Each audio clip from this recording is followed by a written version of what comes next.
live, everybody. This is a brief history of everything. Season 2, we're calling it. I'm Chris. Thomas is here as, well, I'll say always. Hello. So, yeah, we had a bit of a hiatus, although thank you very much for the consistent listening and downloads. It's been very encouraging, the feedback we're getting and the amount of listens we've seen. Yeah, it's impressive that two people like ourselves can maintain some semblance of an audience without actually having to lift a finger. It's been great, but we decided that we needed to lift a finger again, and more than one, actually. A whole hand, as it turns out. This is Season 2. We are embarking on Season 2 and Season 3 back-to-back. So we have planned out a series of, at the moment, it's 24 around about that, podcasts, and also potentially some special things relating to video, which we aren't at yet, but when we are, we'll let you know. They're in a sort of prototype Genesis state. Yeah. Hopefully it works out. Exactly. And we've got a range of different topics that we're going to be addressing, including a few things like we're going to do some counterfactuals coming up in the near future as well. And we're going to be ranging a bit wider around the world, so to speak, than what we have been in the past. Fair bit of America, obviously. We picked some low-hanging fruit for the first season, as we're calling it. Now we're trying to go up into the branches and find those rarefied ones. And we've decided that we're going to go with something that's not contentious at all. For the first episode we're going to do of Series 2, we're going to look at Margaret Thatcher's Britain. Nice and simple. Yeah, very easy. Not contentious at all. There's no issues relating to Thatcher's Britain. This will be over in like 3 minutes. Exactly, and I can't imagine that anybody online will give us any hell over this whatsoever. No, she's a very uniting figure. That's what she said when she got into power. It was just all ask her. She said, I'd like to quote, if I may... Francis of Assisi. And then she starts talking about bringing everybody together in a spirit of peace and harmony, and that is probably the last time that Margaret Thatcher ever used those words. It's a highly contentious period, and Britain was a highly divided part of the world at this point in time, probably largely due to the fact that it was coping with its own drop in relevance compared to America in particular. Yeah, post-World War II, Britain is not really on many people's radar unless you yourself are British. Even in Australia, Britain, after really the fall of Singapore, but certainly after 1945, is relegated to a sideline except for those occasional royal visits or the interludes of Gough Whitlam. These sorts of historical periods are not so much Britain's to navigate or control or even have much of a say in it. The decolonisation process, once it's started to largely come to a close, sees Britain just shoved out the door of relevance. Remember though, Britain is dealing with, the thing that they're really dealing with here is they're dealing with loss of empire. And the thing that World War II does really bring into stark contrast is the fact that after World War II, Britain can no longer maintain this empire they've had. And it's Britain trying to find itself when its identity has been we rule the seas and Britannia rule the waves and all about this empire. And suddenly Britain's no longer that. And then they're not an economic power because they no longer control 3/4 of the known globe. And other parts of the world start rising. And I don't even think it's America. I think a lot of that's Asia's rise. And they can't cope. I think certainly Asia figures into it. I find Asia probably starts to figure into it later, so under Thatcher, when you start to see the rise of South Korea and Japan after the Americans have essentially rebuilt them, and then China in their post-Mao era, when they start to open up. This is where Asia really does ascend, and for the first part of the latter half of the 20th century, we really find that there's this, what you might call like this international dark ages, where you've got the early start of the Cold War, America versus Russia, and them gathering their allies, the rise of anti-colonialist movements. You look at India, and then the partition. You've got the fall of the French Empire as well. So there's this real era where sort of no one is on the rise and no one's on the fall. It's all this sort of quagmire. And the reason why I made that specific reference to Asia is that I sort of go back and look at Thatcherism and look at where I see the roots of it. And for me, you have to go back to 68 and you have to go back to Enoch Powell and Rivers of Blood. So we're going to start looking at that. And the reason why that is, it was about the mass immigration to the UK post-war. Also the idea of taking on, Vietnamese people who are starting to leave after the Vietnam War. And there's this big internal debate about the amount of migration and immigration to Britain. And one of the things that you'll see all the way through this Thatcher period is that the dog whistle of race really does rear its head a few times. And it's a very popular message that Thatcher manages to use involving race. And there are certain times where you can see quite clearly there's a bump in the polls, there's a rise in her popularity, there's an improvement in the way that people view Thatcher and the Tories through this idea and this prism of we need to go back to being what Britain was, and wasn't it lovely when we were this? And Thatcher even references this herself. But I just want to start talking about the Powell speech. Now, Powell gives this speech in 68.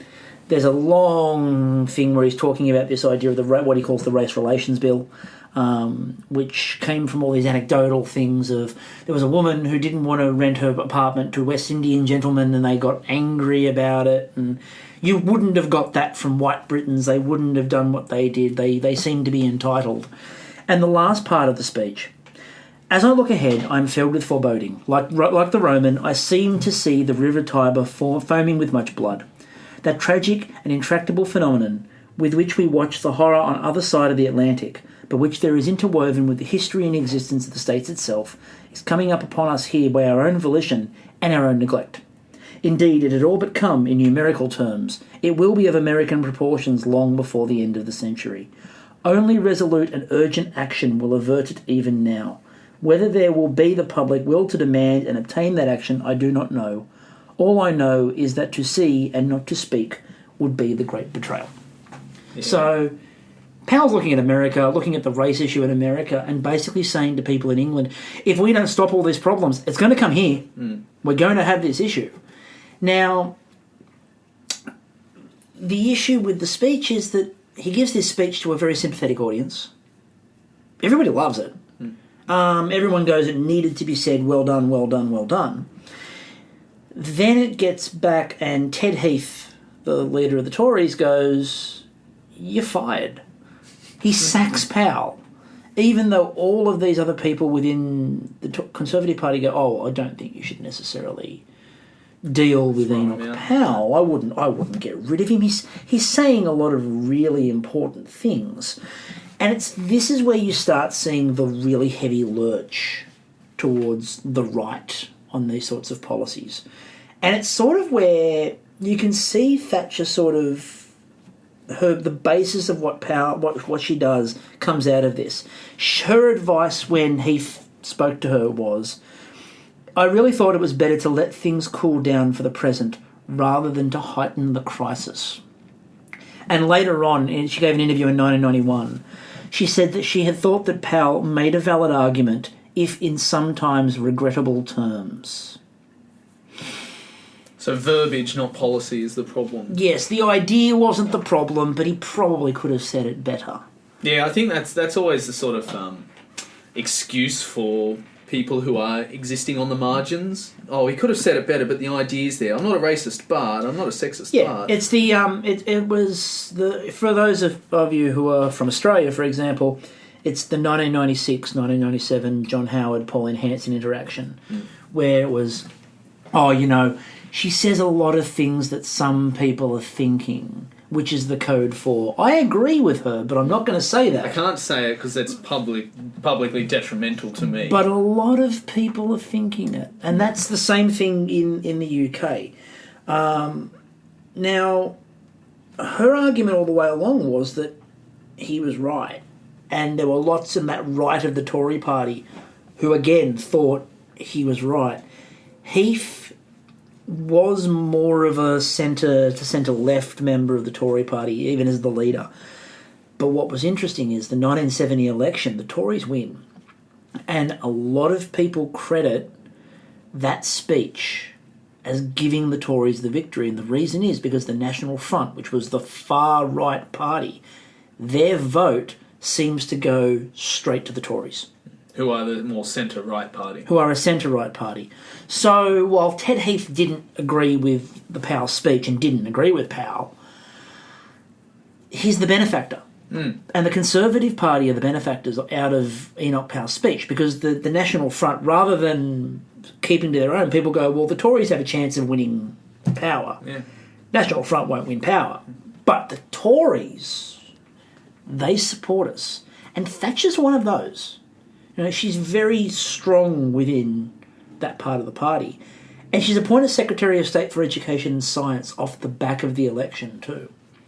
So it's her first real rise into a position of major power, even though in her 20s she'd been spoken about as potential Prime Minister. Yeah. So she'd sort of been on the rise for a while.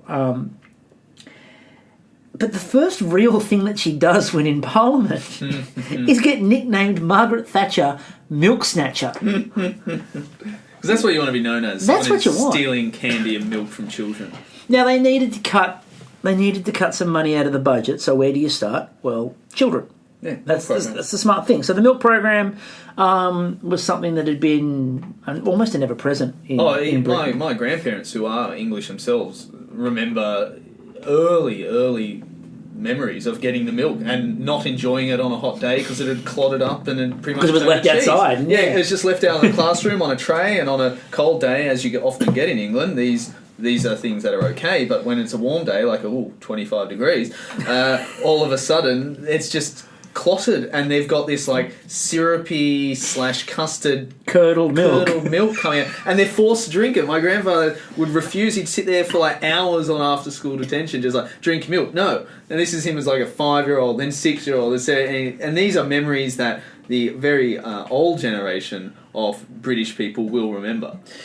Now, the interesting part about the issue with the milk, apart from the nickname, which I know a lot of people who grew up in Britain around that time, and they will still, whenever they talk about it, they refer to her as Maggie Thatcher Milk Snatcher. But the program itself was quite popular, obviously, and it helped, especially in some of the poorer areas of Britain. It helped to make sure there was some base nutritional standard. There's health benefits. Exactly. It's giving, and it's like the idea you hear about in a lot of places today with breakfast programs for areas which are low socioeconomic, where that's the biggest issue is they don't eat properly, so schools put on breakfast programs and things like that. This is a national program, though, and it's quite a popular program. Now, the decision that was made was that they would basically cut this free program. Schools would be charged for the milk program, so you'd have to pay for it. Yeah. But younger students would be given a third of a pint daily for nutritional purposes. So they said that it was like this small, I think it was it was under 11 you were given the milk, and after you were 11 you had to pay for it. Yeah. Now, the cabinet papers at the time did give her some relief from this, because cabinet papers that were released said that she'd actually opposed the program and thought that the idea of doing it was stupid. But the Treasury went, you got to do it. So she did it.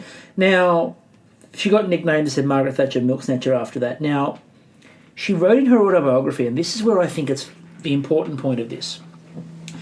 I learned a valuable lesson from the experience. I incurred the maximum of political odium for the minimum of political benefit.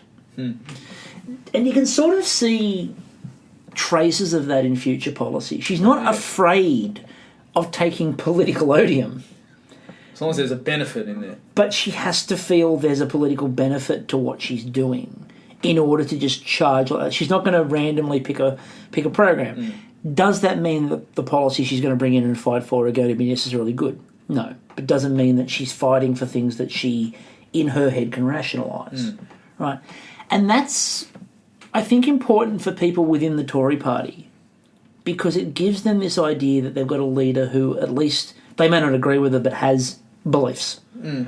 She's got a foundation of beliefs. I think also this idea of measuring and pegging success against political gain is the hallmark of post-war politics. Certainly the idea that it's not for social benefit, economic benefit, for lifting, for forging a new path. It's just to make sure that there is political, personal gain, that I have a job at the next election, that I can sell this. This is the hallmark of that competitive circus politics that we now see as part and parcel of democracy in, say, America or Australia or Britain now. It's not for any sort of great fundamental altruistic reasons, these policies. It's now about political gain. Yeah, and one of the things we'll explore when we look through Thatcher is the idea that a lot of her colleagues had, which was that even some of her staunchest supporters early on had said, she had this outlook and this view on the world, which, you didn't always agree with, but you knew she had a view. But towards the end of her time as Prime Minister, you had more of a feeling that it was just, I'm in charge. Thatcher for Thatcher. And I'm doing this because, well, it's me, and I've got so many points built up in the bank that you need to just go with me on this. You all owe your jobs and lives and livelihood to me, so just fall in line. And there's a spectacular series, and we'll bring it up a lot, but there's a spectacular The Thatcher Years series. It's on YouTube as well.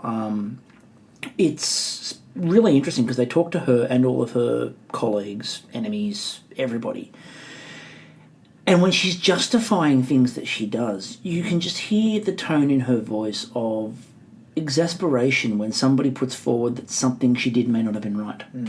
She just doesn't understand. Yeah, so I listen to her, and it's just arrogance. It's the arrogance that you would dare not think what I have to say is right, and the arrogance that every idea she's ever had is the right idea, and if you've ever opposed it, you're wrong just for having opposed it, when in actual fact her legacy, both economic and social, is that of complete ruin and turmoil, which has ultimately vindicated the people who opposed it or even critiqued her ideas. And there's a lot of her own allies who talk about her in that way and say, if this had all worked, would have been fantastic. We can now see it didn't work. It didn't work. It was never going to work. Right, it didn't work. So we're going to have a look at that. Now, based on this idea of outlook, the two areas I want to sort of get into. Edward Heath loses the election in 75. Thatcher is elected to the leadership. She beats Ted Heath. It was 74 was the election. 75 is the challenge. She then starts going to the Institute of Economic Affairs, which is Arthur Selden and Ralph Harris, who are the anti-Keynesian group within Britain, who argue very passionately that the welfare state is what's wrong with Britain. It is this welfare state that has created the issues in terms of crime, that has created the economic malaise which Britain finds itself in. Now, that ignores a lot of issues. The first thing that it ignores is the fact that Britain used to be able to get out of trading difficulties by having an empire. And that allows you to get out of all sorts of issues. Because you can just go, well, we'll trade with them because they're ours and we'll make them do it. So it ignores that. It also ignores the global issues. And when we hit 75, you're starting to hit that downturn. Oh, yeah. You're starting to see the downturn that, would eventually envelop America, would eventually envelop the world at large, was this economic downturn was rapidly on its way. And their argument is, oh, no, it's the welfare state. And it's ineffective industry in the welfare state. And there are elements of industry in Britain that did need to be corrected, there's no doubt about that. But the idea that the whole thing is just flawed because we've got people on welfare is, in itself, I think, a flawed mentality. Yeah, this is where liberal economics, which is now sort of right-wing economics and neocon economics, emerge at their strongest now. And it's no coincidence that it's post-Keynes' death. Keynes is an economist who's got a very storied history, and there's probably an episode in him of himself. He's at the Treaty of Versailles negotiations. He proposes the ideas that eventually lift countries out of the Great Depression. FDR is a great Keynesian economist follower, and he's the bastion of American left-wing politics. And for all intents and purposes, Keynes' economics had won post-World War II, and he's invited into the actual negotiations of resetting the world economy. And once he dies very near to the resolution of those, what ultimately happens is there's this dearth of proposed theories as alternatives, because in the teething era or the teething stages of these new economic policies, what you find is that it takes a while for this to really bite. And consequently, a lot of the right don't like the idea of government spending for the benefit of people, especially people like Margaret Thatcher, come up with the liberal economics, which is free market run wild. The free market should correct. The government should have as little role as possible in absolutely everything, all the way down to safety and regulation, that a lot of these things should be self-administered to the barest essential government. And this is Margaret Thatcher. She brings in the ideas that liberal economics, small government, less intervention, let industries rise and fall based on things like demand and supply. This is what should be guiding a national economy. And it's that hands-off, lack of planning approach that really does create long-term structural problems for Britain. And it also sort of comes along with the idea of, and again, Thatcher doesn't invent this, but the North-South divide in England, which is huge. The North-South divide, basically, once you start getting up to the northern part of Britain, there's less and less blue that you'll find on the electoral map and a hell of a lot more bulk red. Cities like Liverpool, Manchester, those sorts of things. And we'll look at that in a bit more detail when we get into Thatcher's actual reign. Bulk red referring to things like union industries that have strong ports. Union, ports, mining, manufacturing. And it's almost like an inverted America in the 1800s, where down in the south you've got the slavery issue, and down in the north you've got this industrial issue, and you can draw a line through the country and go, well, here's one America and here's another America. Same with Britain. Here's one Britain, here's another Britain, and there's two very different experiences. And these were cities a place like Liverpool, for example, that had been the bastion of this British trade, and and there's a great quote, I can't remember who it was, talking about that one of Liverpool's biggest problems was that it was a port facing the Atlantic.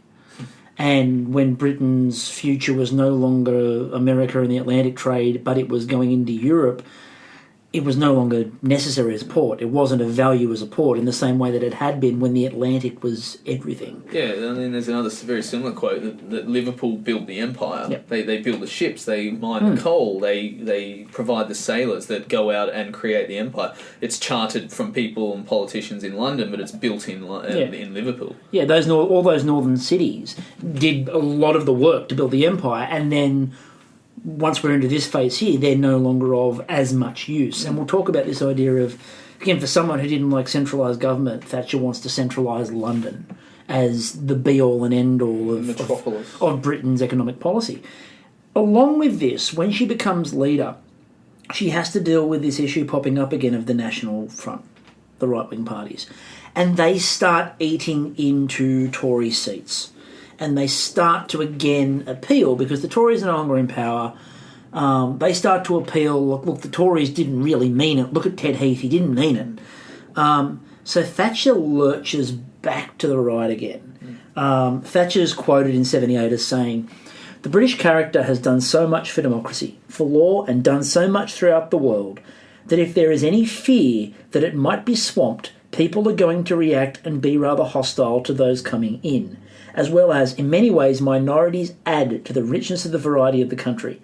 The moment the minority threatens to become a big one, people get frightened." Now, for those people who go, oh, no, that wasn't a dog whistle at all, her poll rating went up by 11 points. That's perfect dog whistle speech there. That's exactly what you want to do. They've got a lot to do with this country. Yeah, we want them so long as they stay a minority and fall in line. There was a great Not the 9 o'clock News parodied this, the comedy show parodied this in the late 70s, early 80s.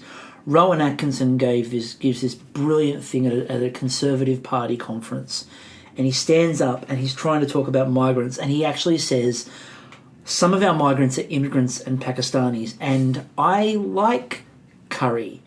But now that we've got the recipe, is there really any need for them to stay? And you go, that's absurd, until you listen to that Thatcher quote.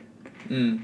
It's not as absurd as... It's something that realistically sounds like it could have come out of somebody at a Tory conference in this period of time. Yeah, the way I sort of see those... And the way you can detect these being dog whistles is that take out those oblique references to large groups like minorities and insert a specific label. Yep. Like, and you, if you chuck in the great litmus test, if we insert Jews instead of minorities, does it sound like something Hitler said? Exactly. And it's a very easy way to get there. Exactly. And these dog whistles start to sort of ramp it up. But interestingly enough, in '78, the Callaghan government, which has been struggling, seems to be on the rebound.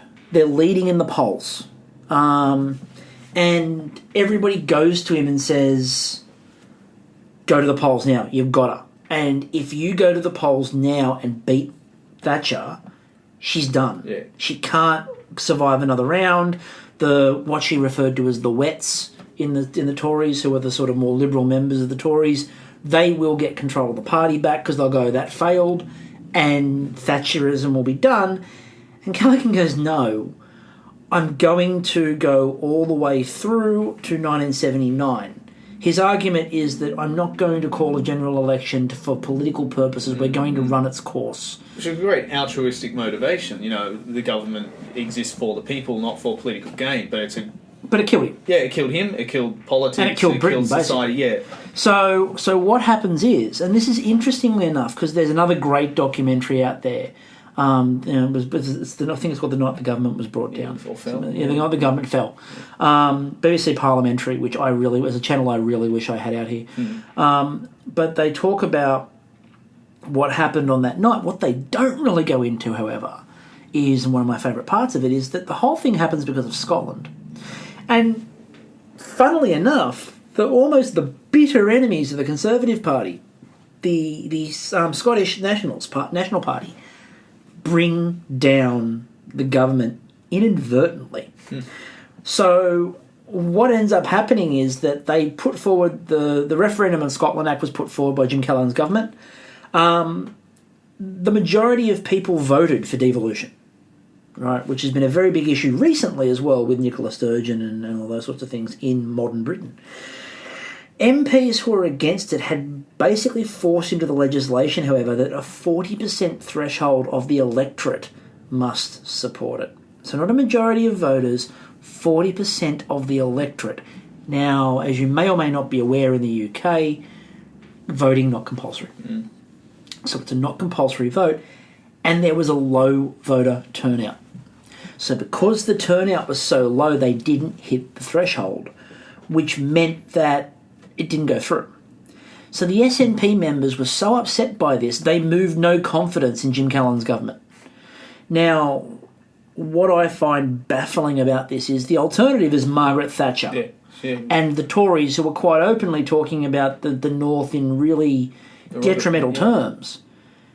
And you're prepared to bring down a government? That was probably more sympathetic than anything that could come in. Jim Callaghan was trying to work a way through this process.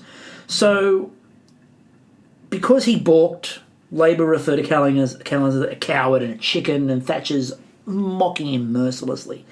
They'd tried 3 or 4 times to move the no-confidence motion. Thatcher sees her chance and latches onto the back of this as a no-confidence motion.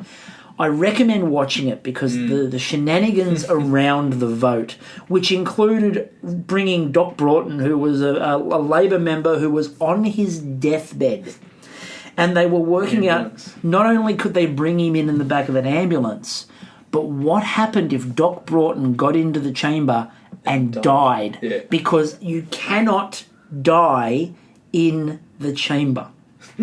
That is actually written into the rules of Parliament. Nobody dies in the chamber. Go and die somewhere else. So they talked about bringing Doc Broughton down and putting him in the back of the ambulance, and they could, once they had him in the Houses of Parliament and the Commons, they could vote and they could use Doc Broughton's vote. That didn't happen. Weekend at Bernie style. Eventually there was a decision, and Jim Callaghan went, I can't be part of that. Don't do that. The Irish Ulster Unionist Party were involved. Enoch Powell was involved in swinging people around again. There he is again. Yeah.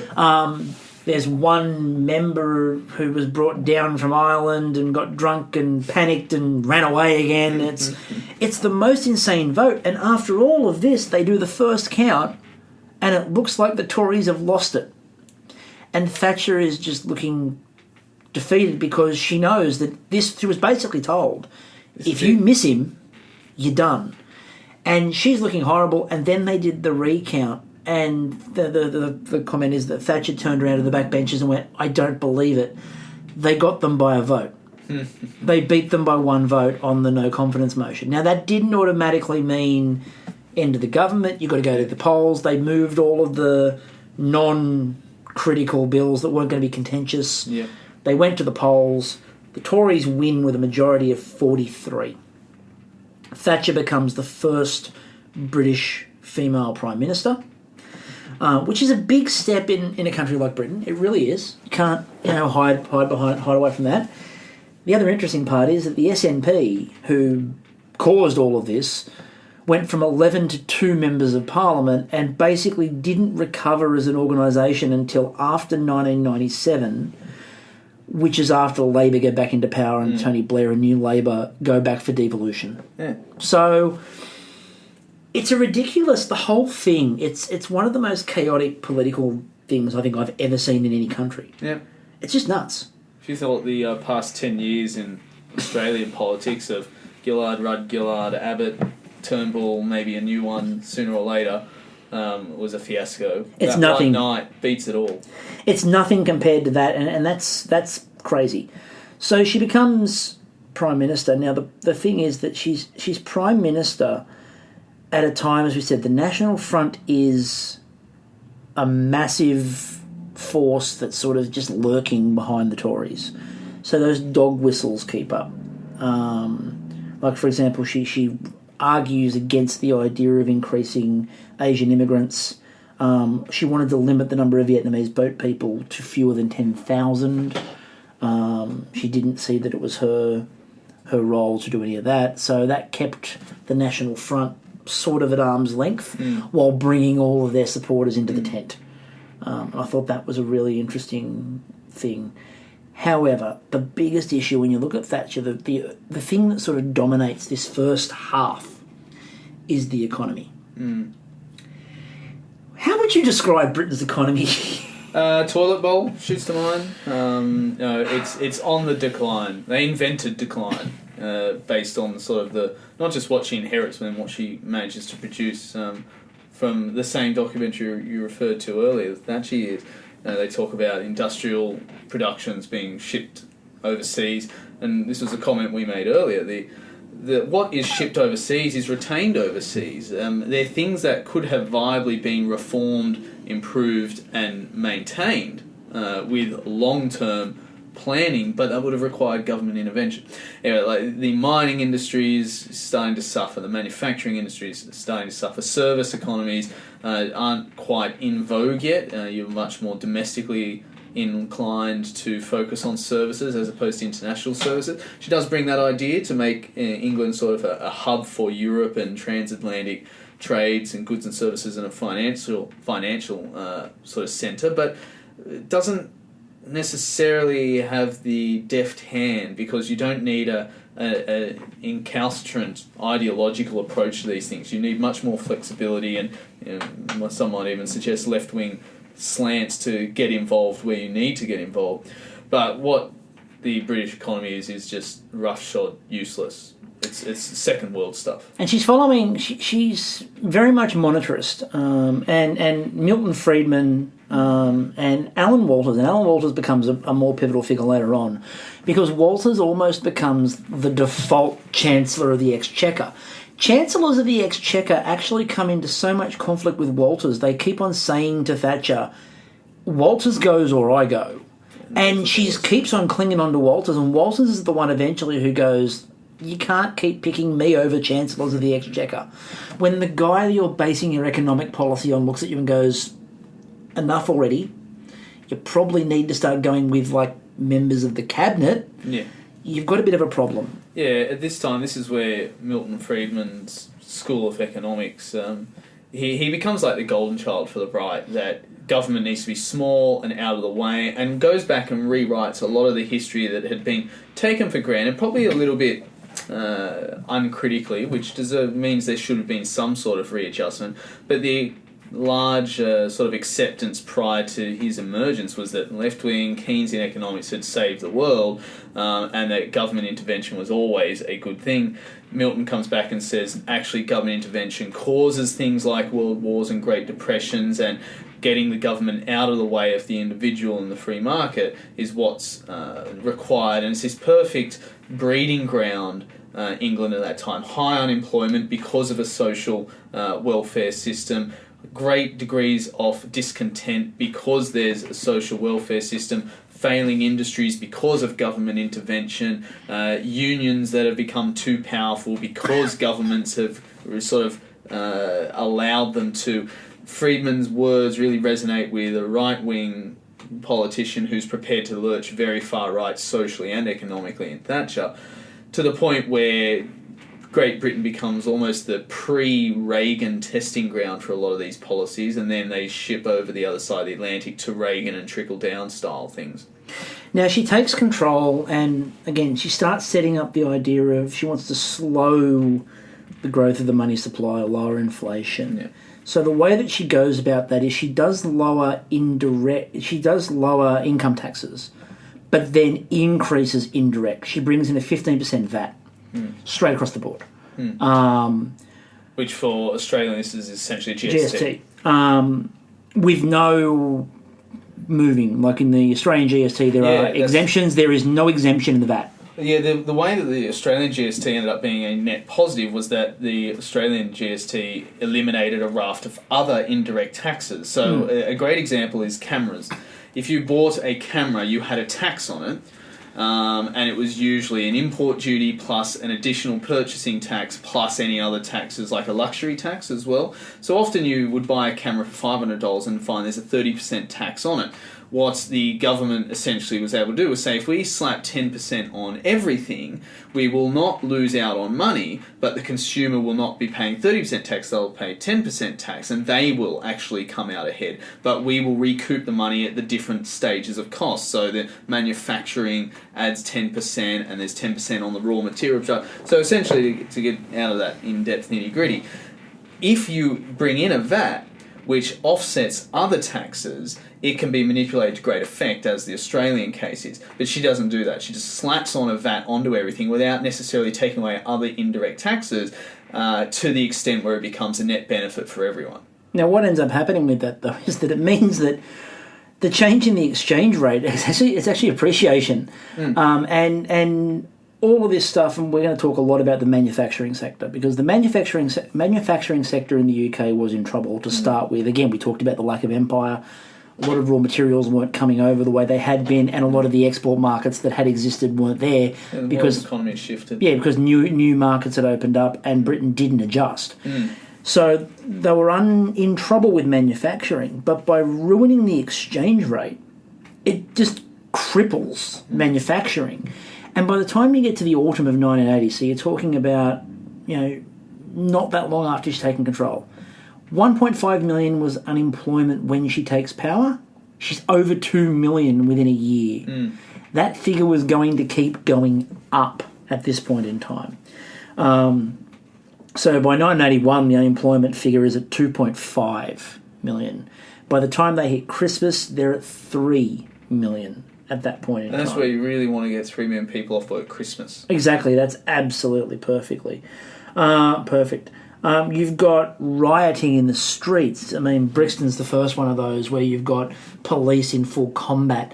Over the next period of years, you've got several big instances of mass rioting in the streets by people, usually in northern cities or in the poorer suburbs of London. Yeah, this is the thing that I'll never understand about Thatcher. She never sort of stops and asks herself, who is rioting? Is it the local sort of shop owner who's got a steady income? Is it the wealthy businessman? Is it the banker? No, these are people who have suffered as a consequence. So why not adjust the course instead of just proclaiming these people as sort of hooligans, ruffians who are on the fringe of society? Exactly. And Thatcher talks about this. When she went to Liverpool and visited Liverpool, she complained about the rioting and talked a lot about who was rioting and refused to blame circumstance and just said that it was lack of manners and lack of good breeding, and the 1960s had changed the way that people viewed society, and no one took responsibility anymore for their own actions, ignoring the fact that there was abject poverty in the north because of this centrist sort of London view. And Norman Tebbit, who was her employment secretary, quite infamously said that his father's generation had been in the 1930s situation with the Great Depression. I grew up in the 1930s with an unemployed father. He did not write. He got on his bike and looked for work, and he went on looking until he found it. Yep. Which, okay, fine, good. Except for the fact that all the manufacturing industries in the north are closing because the inflation rate is so high that you can't deal with anyone overseas. Yeah, well, people can't buy British stuff for cheap, so they're relying on domestic sort of consumption as opposed to international. No one's buying British cars or British steel or British ships anymore because it's too expensive as a consequence of rising rates of exchange. And so as a consequence, you're relying on a very wealthy domestic market, but it doesn't exist because you've already got 3 million people unemployed. Those are people who can't afford to buy anything, much less the stuff that will spur the economy on. So you're in this sort of death cycle, and this is why I sort of refer to a toilet. When you flush a toilet, the water just keeps going round and round and round and then just flushes out. And this is what you're in. You're in this cycle of, well, we don't have a rich enough domestic economy to boost us or keep us going. Can we export? No. And why can't we export? Because the domestic situation itself is a schmozzle. So they just cannot get out of it with the same approach to policies. And do they change? Absolutely not. And the counter-argument that gets made a lot about these early unemployment figures is Tebbit often argued that they didn't actually have 3 million unemployed because a lot of people were double-dipping and working and also claiming unemployment benefits. And his argument was we didn't actually have 3 million unemployed. We had a lot of welfare state people double-dipping, which goes back into this Thatcherite mentality, and this is her rhetoric. We talked about this before. It's her rhetoric coming back to the fore of, the problem is the welfare state. The problem is the welfare state. You also get the argument that the recession of 79 to like 81, 82... 83, some would argue as far as 85, shed jobs all over the place in manufacturing. Probably did. And what is argued by some people there is that there was an ex-efficiency issue. And what actually ends up happening is that the overmanning goes away because they have to strip the industry back, and that allows British production to come back again. Yeah, this is what Milton Friedman calls course corrections, or the free market just playing itself out, that it gets too big and then it contracts itself, and these are the ups and downs, the recessions and the growth periods. And this is all part and parcel of the economics of things, and it's all good and fine. You should just let it happen. But removed from all that is the human face of this. Removed from that is the person who goes, oh, why do I lose my job? Oh, because the economy needs to contract. But hold on a sec. How do I feed my family? How do I feed myself? How do I pay my rent? That's just the economy. It will sort itself out. It doesn't work like that. And the other argument that I always like to put forward when people say, oh yeah, but it's the economy correcting itself. My argument on that is it's fine. We understand that industry can at times need restructuring completely, but the role of good government is to ensure that industry is in place to replace and there is forward planning about, well, what's the next phase? You're seeing that a lot with regards to, in Australia, for example, the coal industry at the moment. And, well, what's the plan post-coal? What do you mean post-coal? There's no post-coal. This is the strength and why Keynes in economics will come back to the fore. Keynes said when the economy struggles, the government should step in. The government should spend money when the government is contracting so that there is a soft landing. And we saw this after the economic crisis in 2007-8. What happened in Australia? They throw out, I don't even want to start a debate or an argument or a comment thread about whether $900 from Kevin Rudd was a good thing or whether building shelters at schools was a good thing. It's not the things that were built or the amount of money and who it was given to. It's the principle of it, which is put money into the economy to keep the economy going. Franklin Roosevelt is saying hi right now because... Yeah, he had adopted Keynesian economics the day he walked into office because Keynes had always said to break the Depression, government needs to spend more, which is sort of the anti-monetarist policy of Thatcher. And when things are good, then you step back and let the economy chug along, and that's the much more softer. You don't have these high extremes. Yes, there might be longer pain, but it's not as extreme pain. And that just seems like good government from most people. And she cuts consistently across this period to the point where even her own supporters go in and say, you need to stop cutting everything. We're running out of things to cut, and we're running out of the ability to actually run a government. And 3 or 4 times in the early days, people went in and said to her, look, you need to stop this. At one point, Lord Carrington, who was one of her most trusted aides early on, went in and said, you might need to resign, Margaret, to which point she told all of these people to leave and go away. Don't care what you have to say right now. Leave the office. She actually cut defence spending. Significantly cut defence spending overall. She starts off talking about the idea of, I'm going to spend more on defence than anything else, then very quickly just starts slicing the budget. And the Royal Navy's surface fleet is basically useless at this point. And the Defence Secretary, Francis Pym, actually asked for funding, at which point he resigned and was replaced because how dare you ask for more money. We'll come back to why they actually got more money in a minute, because it's actually got a lot to do with why Thatcher can keep power. Because you're listening to all this and you're going, how the hell do you survive a term? How can one person who's doing such miserable economics and becoming so unpopular? How does she become the longest serving British Prime Minister of the 20th century with 11 and a half years worth of rule? It's interesting how that can happen. She also decided to try to break the idea of the public housing, because again that goes back to her idea. Yeah. So they had things like enterprise zones.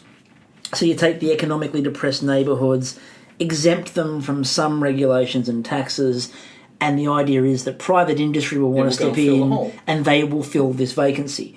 Things like the London Docklands were done as part of this.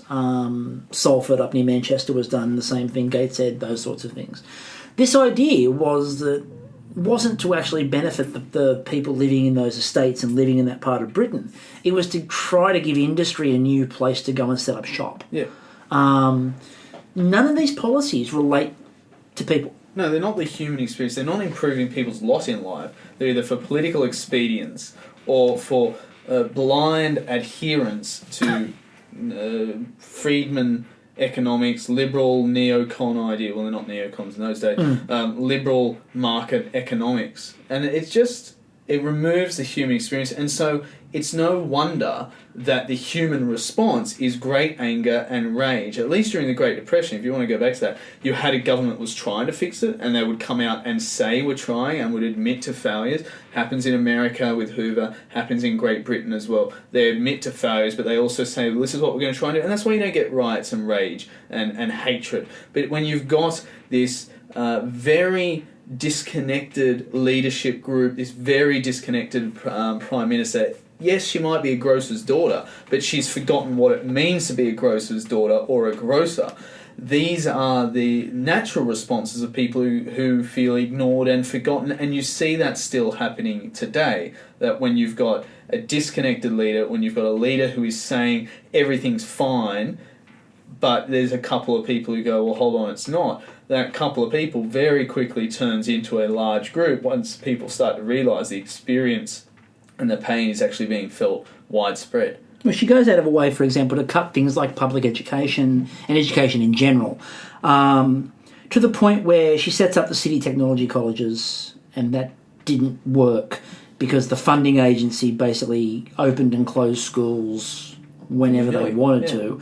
A right-wing think tank that worked for her actually described it as having an extraordinary range of dictatorial powers. When a right-wing think tank is going, this is dictatorship, you've got a problem. And my favourite part about this is that the cuts to higher education and education was so brutal. She is the only Oxford-educated post-war Prime Minister without an honorary doctorate from Oxford University. She lost the vote 738 to 319. Mm-hmm. So Oxford went, you're not one of us, go away. We don't want to take credit for you. Touch that. So the city that I often give as the example is Liverpool.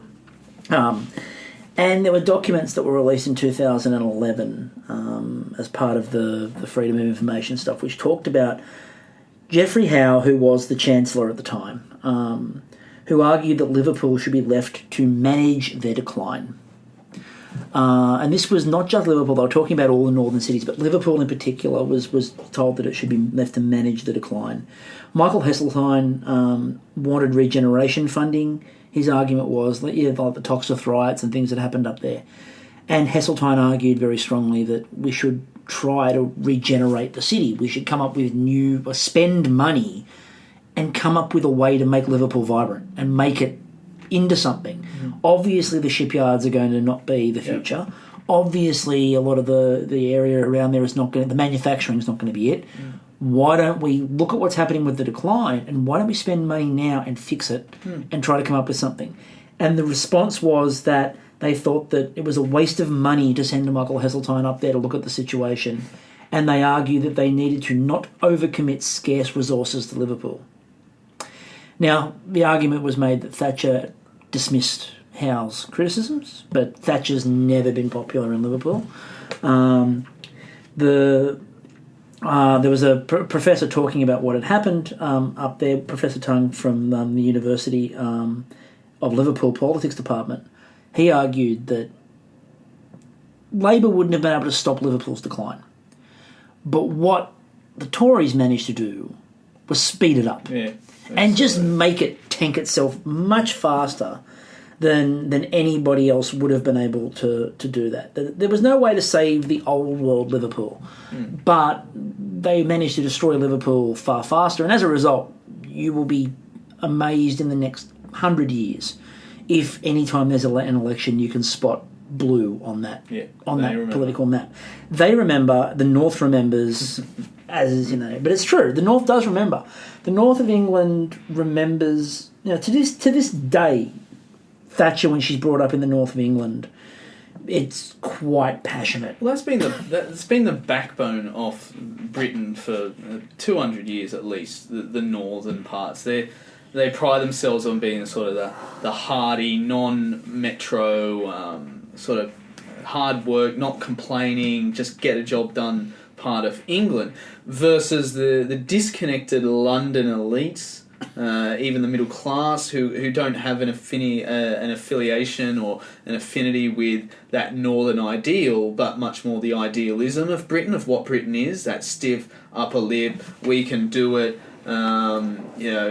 we bring civilization, we bring humanity, we bring law and order and democracy to the world. That's that sort of idealism that existed in the sort of 1800s upper levels of London, but it wasn't shared in the outer burbs, nor even in the north. The north didn't particularly care about their empire or the imperial legacy of Britain. They just wanted jobs. And they just want to be able to do their jobs and continue to do their jobs. And when you've got a Prime Minister who's now talking about managing the decline, you're talking about managing the decline off a people. Yeah. Not a city, off a people. And your people. Yeah. People who you are responsible for. Yes, whether they voted for you or not. And this is where politics goes from being about representative democracy in Great Britain to a political game.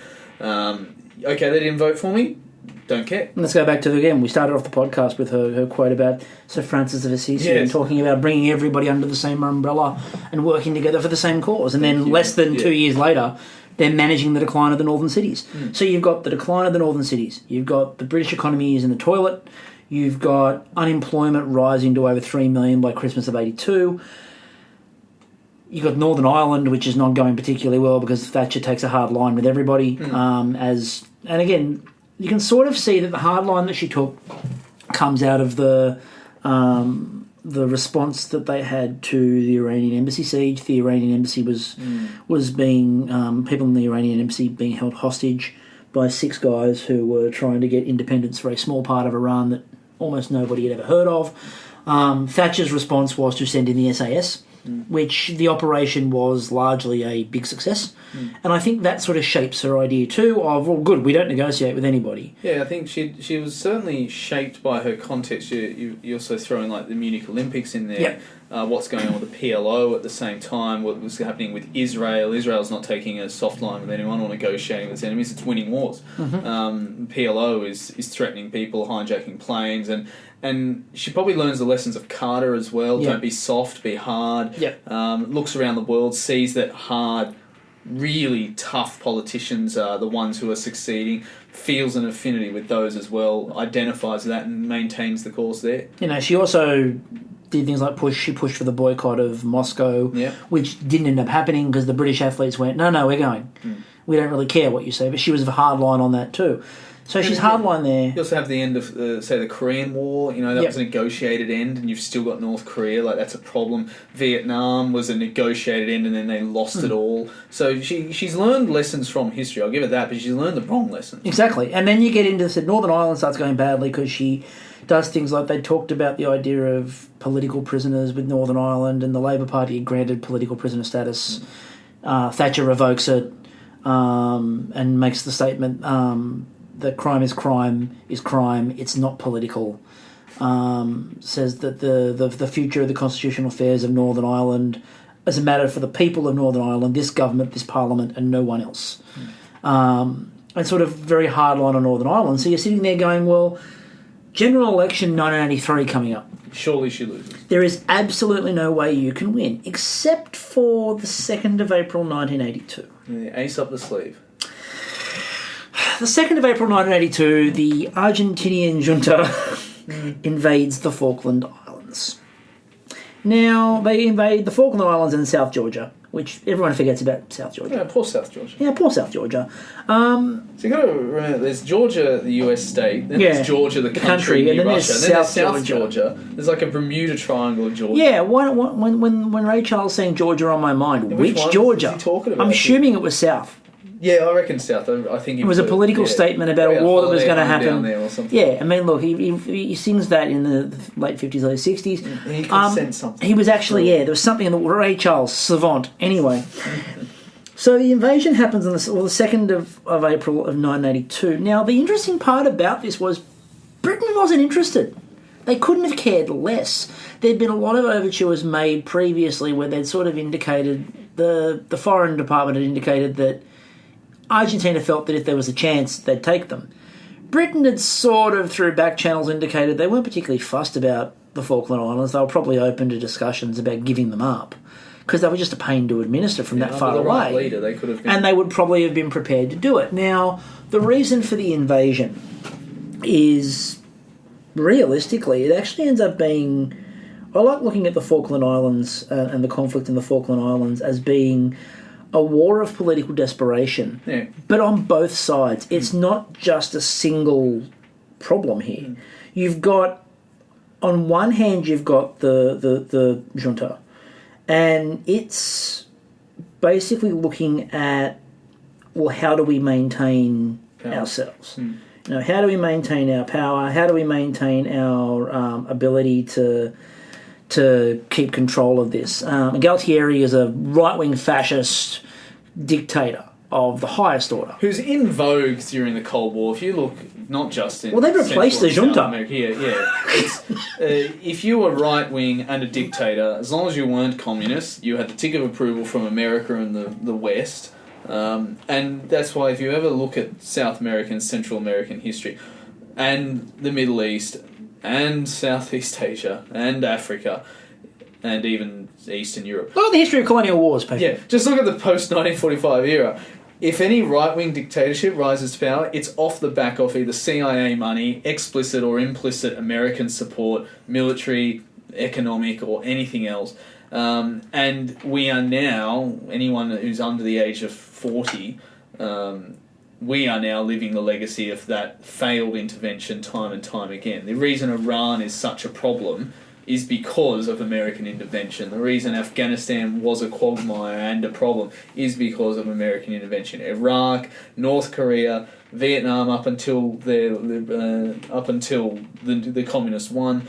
All of these countries were the results of American lunacy in foreign policy, and the junta in Argentina here is no exception. And remember, Thatcher does support the American policies across the globe. For example, the British were supplying Saddam Hussein weapons. Yep. The British were supplying training. So Thatcher's role in the Cold War, and she often gets talked about as one of the great pillars of the Cold War. Great follower. But what Thatcher does is support a lot of these groups that later on come back to be a bit of a problem. Yep. Now, the junta that takes over in Argentina is not a popular one. Right, it's not one of these military juntas where they take over and everyone's like, "Cool, you got rid of a bad regime." They're it's not like an Ayatollah. They weren't liked. They were not liked, and they were probably not long for this world. And the admiral in charge of the Argentinian fleet says to Galtieri, "We need something for national security here. We need something to rally the cause.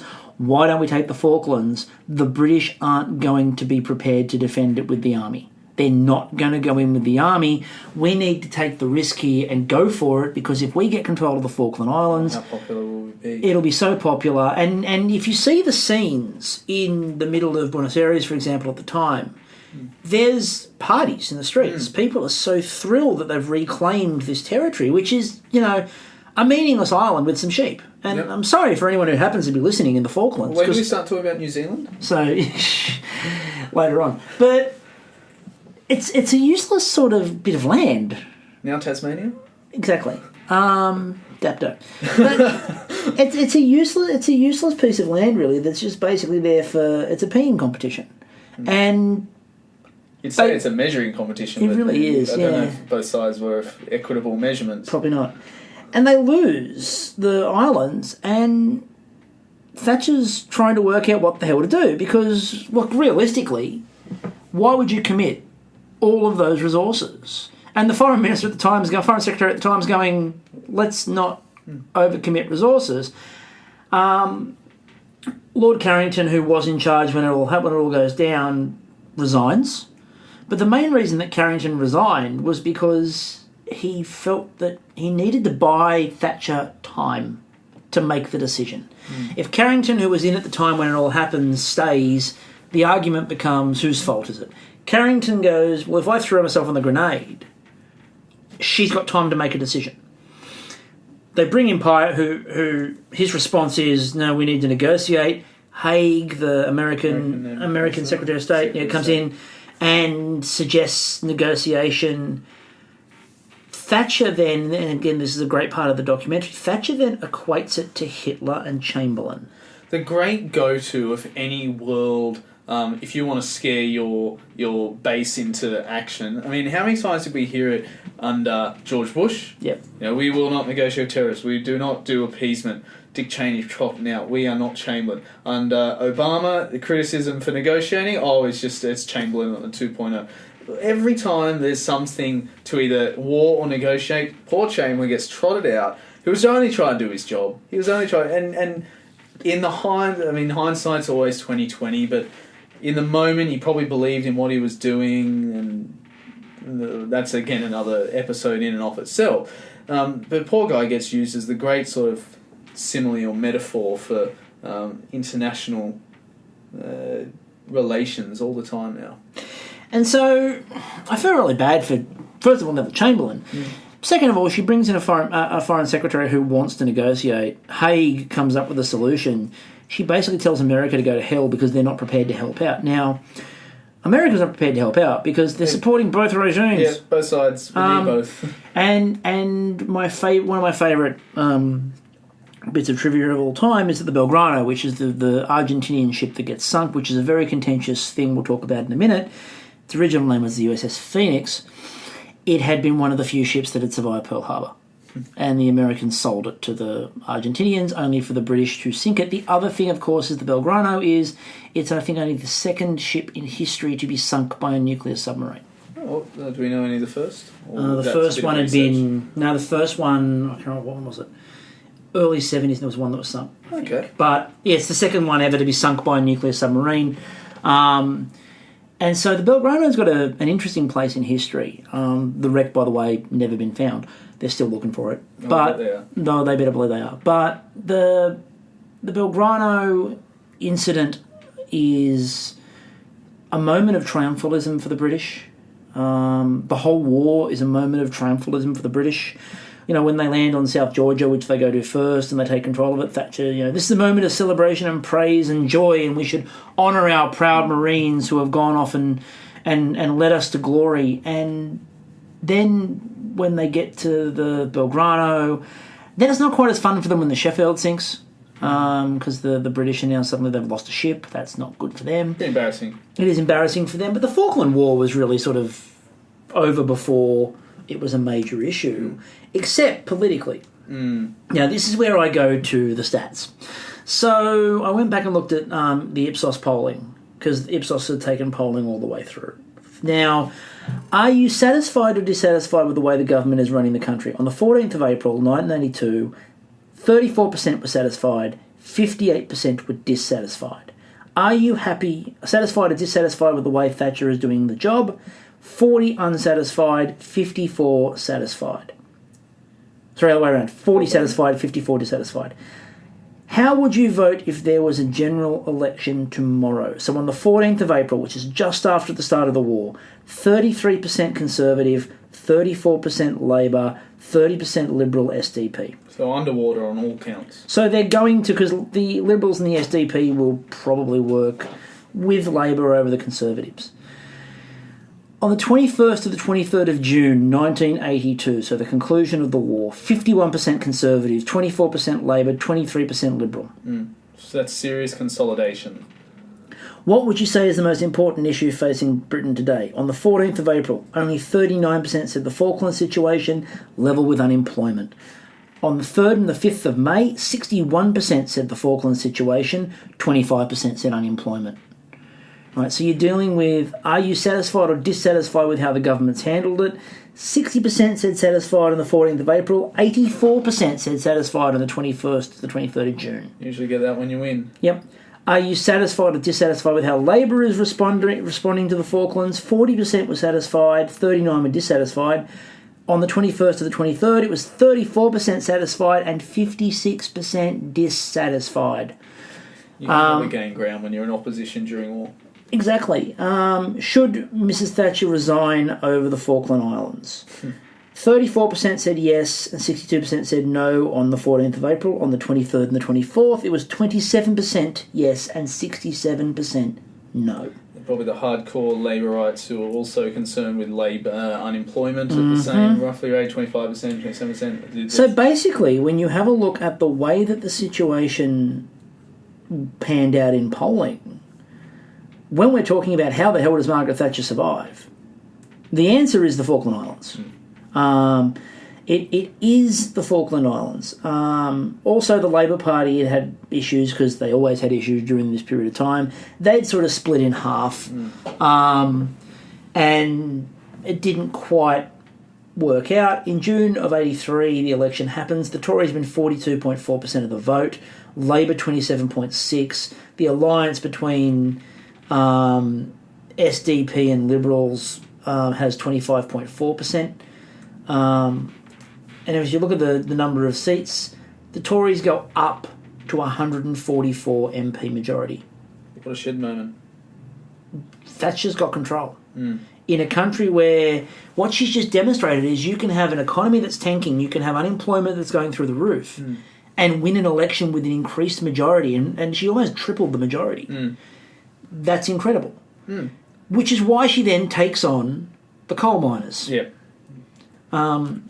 Now, this brings up one of my favourite quotes relating to Margaret Thatcher. And it's by the former Labor leader Neil Kinnock, who himself is actually applicable in this quote. The best gift that Margaret Thatcher had was having the right enemies. Galtieri was a good enemy to have. He was a fascist dictator. Arthur Scargill was a good enemy to have because he didn't have a ballot and because he tried to excuse illegal actions. The script was written for the Conservatives by that. Arthur Scargill is head of the mining union at the time, National Union of Mine Workers. Now, pits had been being closed. Scargill had very strong leftist leanings, even more than most unionists. He wanted to provoke direct conflict with Thatcher. There was indications that had come out that they were looking to close up to 70 pits in the next couple of years. So after hearing this, Scargill takes the miners out on strike. Not a surprise. However, under the agreements in place, to get out on strike, you need to hold a vote. Yeah. The union must vote on the idea of we need to go out on strike. Now, they'd had a vote in 1981 where they agreed that they needed to strike if conditions were not being met. This, however, is 84-85, so this is a significant amount of time passing since then. Scargill uses the 81 vote and says, well, we voted unanimously in 81, so I'm just going to use that information and we're going out on strike. Makes sense. Now, while a lot of people would say quite openly that they supported the idea of the strikes and they thought that what Thatcher had done with the pits and what Thatcher was doing with the miners was unfair, what you actually see is Scargill makes a massive mistake. Scargill miscalculates the situation. The mines in the northern part of Britain had been uncompetitive. There's no disputing that. The riots that are sort of accompany the strikes then become the forefront. You start getting massive pitched battles. The Battle of Ogriv is the main. Ogriv is the main one of those where you get ultra violence on both sides. The police are beating up the protesters. The protesters are beating up the police. It's a pitched battle. There are television cameras there, and you're getting this beamed into people's homes late at night and on the nightly news. This is all because of the flying pickets. So the flying pickets is that the union goes, we're just going to go in, we're going to have a flying picket wherever we feel like we can get away with it. We'll get the pickets in there, we'll protest, we'll stop the mines, we'll close the mines down, and the idea is that we'll bring the entirety of the economic power to a halt, and the government will have to listen to us. Now, unfortunately, Thatcher's policy relating to this isn't to worry about the supply of coal. She's not worried by the supply of coal. She doesn't really worry about the flying pickets because she decides she's going to send the police in to deal with the flying pickets. What she does instead is the miners in Nottingham. Nottingham was the most profitable area of mining. It was highly profitable. Those mines were bringing in a lot of money. The miners had fairly good conditions, and they were like, well, we're not in danger, so why would we worry? So what Thatcher does is she busses in the miners in Nottingham to go and keep working at the pit. They're wearing crash helmets, their buses have got cages around them to protect them from the people outside. Now, this indicates a big problem with what Scargill did, because Scargill didn't have his vote first. What Scargill does instead is splits his own union in half. So the Nottingham workers go, well, why would we strike? We never voted for it. This is ridiculous. So the strike was actually illegal, which is what ends up being upheld by the courts, and that's what ends up breaking the strike. That and the Nottingham miners, because the government's not worried, because they've still got coal coming out of that Nottingham pit.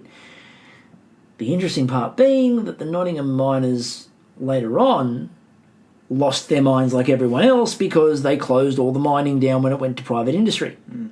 So the Nottingham miners, who actually kept Thatcher going, ended up being shafted by Margaret Thatcher. And the head of the union down there said in like the mid-1990s, if the miners had known what was going to happen, there's no way in hell they would have ever supported Thatcher. No, of course not. And they felt betrayed by what happened. But this goes back to this idea about Thatcher doing what she needs to do to survive. Yeah, in the moment.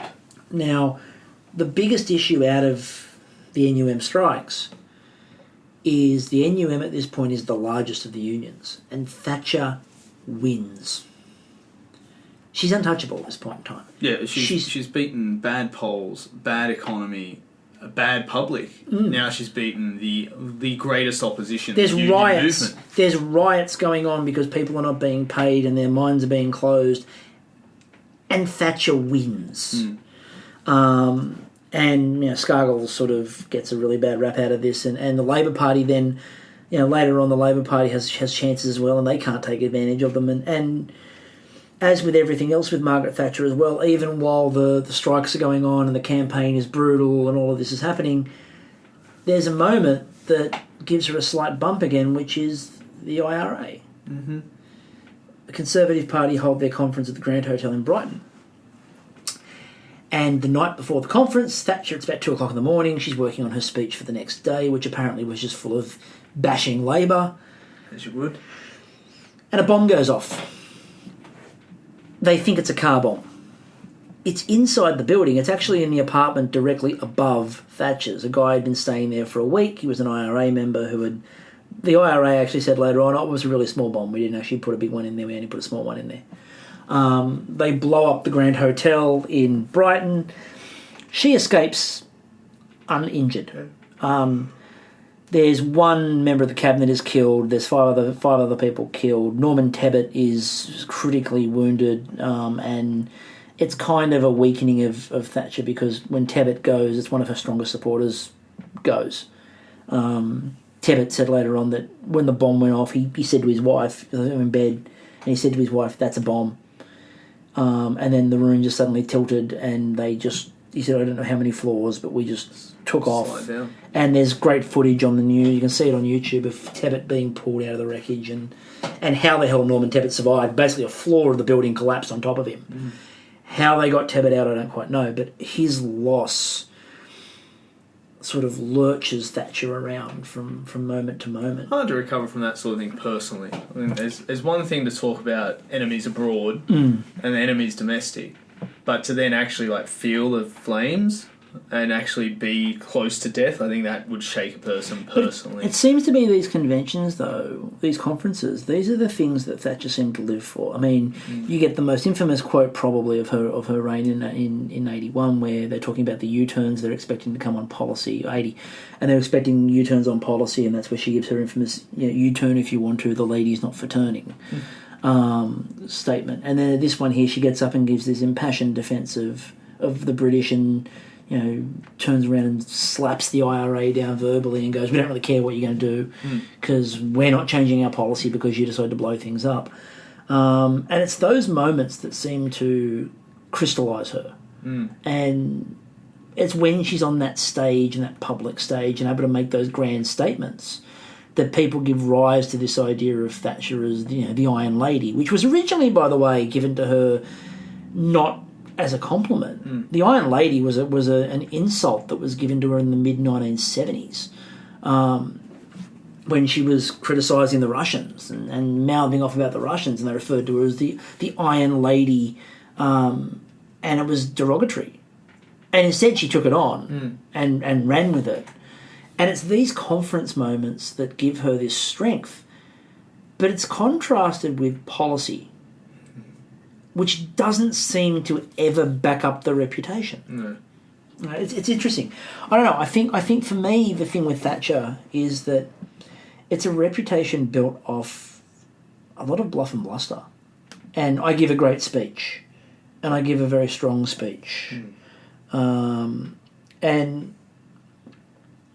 it's really interesting as well that she then uses this. And she talks about the idea that a Prime Minister should be, tough and strong and should be uncompromising. And, I mean, look at the fact that she only loses one bill in the House of Commons. And the bill that she lost was to legalise Sunday shopping. That's it. That's the only bill that she did not win in the Commons. Every other bill she pushes through on sheer will of, I'm Margaret Thatcher. Yep. And she had the Conservative Party almost in a position of fear. They feared her. Right? Michael Heseltine stood up to her a few times. We'll talk about Heseltine in a moment. But Heseltine stood up to her occasionally. Howe stood up to her occasionally. But they never really had the full courage of their convictions to follow through. And they could never convince enough people to go with them. And so when we talked about the dictatorship that was happening in Argentina, for example, what you get in Britain is kind of that. Yeah, it was what you could almost call a dictatorship by consent. Yeah, I mean, people are sort of giving over. They give over control. Now, the Westland affair is sort of one of the last really big moments where someone stands up to her. And I say one of the last big ones. There are a few others coming up later on, but they're not as consequential. The Westland affair is highly consequential. She wanted to get the helicopter manufacturer Westland was to be sold. An Italian firm wanted to buy it. The American defense group, the Swarovski Aircraft Corporation, wanted to buy it. Thatcher wanted them to go to America, because America. Yep. Heseltine, who had been pushing for this link with Europe and the stronger foundation with Europe, looked at the offers and went, I think we need to go with Augusta. I think the Italians should get the offer to buy it. Heseltine pushes for the European option. Thatcher is pushing very strongly against it. Thatcher doesn't want anything to do with it. You get this situation where Heseltine, as the defence secretary, is not even allowed to present the European option at a cabinet meeting.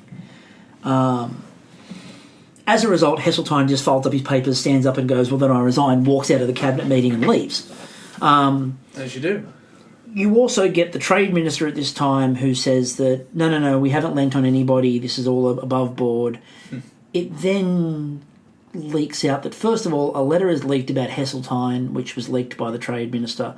Second thing you find out is that two of Thatcher's senior advisors also went to the trade minister and said, can you lean very heavily on British Aerospace, which was involved with Heseltine on this, and went, can you pull out all your support and just sort of allow us to let this go through? He needs to resign, and he does resign. Thatcher does this big thing where she says that she spent all this time saying, why? Why did you do it? Why did you do it? Now, there's issues about this. Some people say, yep, Thatcher didn't know. One minister said she'd have to be the greatest actor in the world because I believe she didn't know. Other people are going, a policy like this, which Thatcher's pushing for, she has to know. She has to know something. She has to know. Why the Westland affair is important is not for any other reason than Michael Heseltine leaves the tent, which allows him to agitate from the backbenchers. Heseltine is one of the stronger Tories at this point in time. Him and Howe are the two. When Geoffrey Howe goes as Chancellor of the Exchequer, he becomes this backbench dissident. Michael Heseltine leaves and becomes the largest thorn in Thatcher's side humanly possible. Now, we talked about this before, about that idea of keeping your enemies as close to you as humanly possible. Thatcher starts by doing this. She brings Ted Heath in, she brings Heseltine in, she brings Howe in. All of these people who are not her Tories. But then, as she gets more and more power, she pushes them out of the tent. She needs them anymore. I can do this without needing you. And in the end, it brings about open rebellion and dissent. Yeah, I think either the great benefit, if you're someone who's interested in entertainment, or detriment of parliamentary democracy is the damage you can do from the backbench. You can do far more damage to a government from the backbench than being on the front bench. If you're part of the government, you toe the line, you do the job, you're given your portfolio, and everything you do for the end result of the government. But at the backbench, you have no accountability to anyone other than your electorate, first of all, and maybe the party if you're in some sort of pre-selection or there's some sort of primary system involved in actually running for your seat. And so when you see these two powerhouses of government go to the backbench, they don't just go back there with their own voice. They bring all their connections, their alliances, their finances, their money, their ideas, their supporters, their implicit, explicit supporters, the supporters in Parliament, supporters outside of Parliament, brings them back there, and now they've just got a public forum where they can critique and criticise Margaret Thatcher as they've never been able to do before. And that's what you start to see the public rhetoric start to turn based on the initial prodding and seeds that are laid by these two initial people who simply provide a megaphone to the existing criticism that was already there but never taken too serious. And you get this... It's interesting then because at this time, the economy starts to pick up again based off, first of all, you get the Big Bang. Yeah. Which is where they just deregulated everything. Yeah. They went to the markets and just went, yep, you're done. Now, the issues that sort of pop up out of that is that it's sort of the thing that leads to what we eventually see in 2007 and 2012. Yeah. Nigel Lawson, the guy in charge of the Exchequer at the time, said that the idea of that it was actually an unintended consequence of the Big Bang was that financial crisis. That investment banks had been cautious as they operated within their own money, but after there were major mergers that were allowed, when they deregulated everything, they just started throwing money around left, right and centre. Yeah, examples of things that were deregulated were that you couldn't be, say, like a bank and an investment bank. You would have to be separate. You could take savings and loan those things to other people, but you couldn't invest them on your own self. You couldn't be an investment bank and make money off the deposits off your own people. If you were like a mortgage company, you usually had to have a go-between. You could get rid of that. A lot of red tape that separated institutes because there was foreseeable corruption, and this is running parallel to the deregulation that occurs in America over a longer period of time, though much more accelerated under George Bush and Reagan. Clinton can bear some responsibility, but he did try and keep some separation from these things. But there's this parallel run for deregulation in the two probably biggest economies in the Western sphere of things, Britain and America, to allow these great entanglements of business, finance, and ultimately leads to great corruption. And while initially it does lead to great boost because you see these massive hiring waves, because now all of a sudden companies can do more than they've ever been able to do before, so they overhire and they overinvest and they buy up, and it injects great amounts of money into the economy. But long term it just leads to a boondoggle. Which is exactly what happened, because what you then saw was the Lawson boom, which was off the back of this. Which was where you ended up with all this money flowing into the economy. And interestingly enough, one of the things that was a result of the Big Bang was that companies started to invest in infrastructure in areas like Canary Wharf. Now, this was what we were talking about before with regards to northern cities and forward planning. So it actually isn't so much the deregulation, it's the fact that people spent money. In other words, it's a Keynesian solution to the problem. Yeah.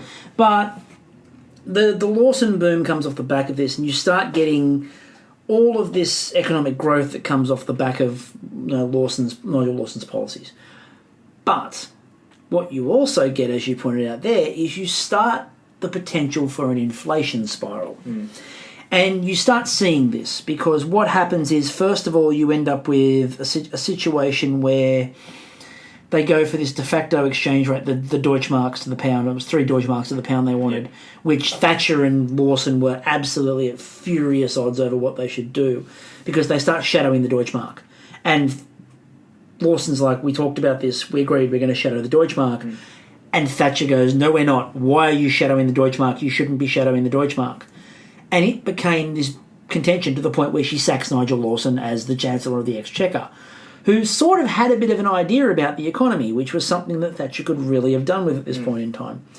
Because they've got rid of monetarism, they've been shadowing the Deutschmark. They then, by the way, the budget of 88's a bit lax in terms of the way they put it together. Lawson's fired. You bring in a new Chancellor of the Exchequer in John Major, who was not really suited to the job. No. Didn't really want the job, to be honest with you, but he was it, and Margaret trusted him. They end up going into the common market. The European exchange rate mechanism they start getting into that. Lawson had been trying for 5 years to get Britain into the exchange rate mechanism at a good rate. Thatcher had refused. Because they see the inflation coming, Thatcher goes, okay, says to John Major, take us in. By this point, the inflation was 10%. That's it. And to understand how phenomenally over the top that is, these days 2 to 3% is considered the golden zone. Anything more, and you start to have problems of, well, if wages are going to go up that much or not, Is the economy growing that much or not? Economic growth, you want that as high as possible. China managed to sustain something like 11% for 10 years. A country that's in a highly developed economy usually hopes for 5% economic growth. But inflation, every government these days is so meticulously cautious to keep that in the 2 to 3% range because that's considered feasible. So 10% means everything is going up in terms of cost at least, roughly 10% every year on year. So from the start of the year, if it's $1, it's $1.10, and then the next year is going to be $1.21, and the year after that it's going to be getting up to $1.40. And if your wage isn't rising as much as that, then you're not able to spend as much, and you get back into a cycle of real problems in your domestic economy. Yeah, and the way that the economy sort of floundered, and again, the mechanism, they were trying to come in at a good rate. Major brought them in at 40%. Which was horrendous. Yeah. And when people talk about the idea of Brexit and why Brexit, well, a lot of people got burned by Britain's entry into the mechanism. But it was the Tories that screwed up the entry into the mechanism by coming in at a ridiculous rate when Lawson had negotiated a brilliant rate for them to come in at, and Thatcher just refused point blank. Thatcher in Europe is a really interesting relationship because she pays a lot of lip service to Europe, but at the same time she doesn't treat anyone on the continent with respect whatsoever. Which becomes a hallmark of sort of British politics. Yeah, and she treats Europe with disdain. Mitterrand, she's got a lot of time for because he's an old world style politician, but she doesn't really approve of a lot of what's going on in Europe at this time, and that causes a lot of concerns. She wins the 87 election. It's another landslide, 102 seat majority, and that's off the back of the fact that Neil Kinnock had the chance to actually get Thatcher off the back of the Westgarth, off the back of the scandal. Lines her up and then gives one of the worst speeches ever with the Westland affair. She has it cornered. Thatcher actually says at one point to one of her chief advisors, by 6 o'clock tonight I may not be Prime Minister. And he gives this really inept, bumbling, sort of wafting speech that doesn't corner Thatcher and in fact gives her a way out of the corner. Labour loses.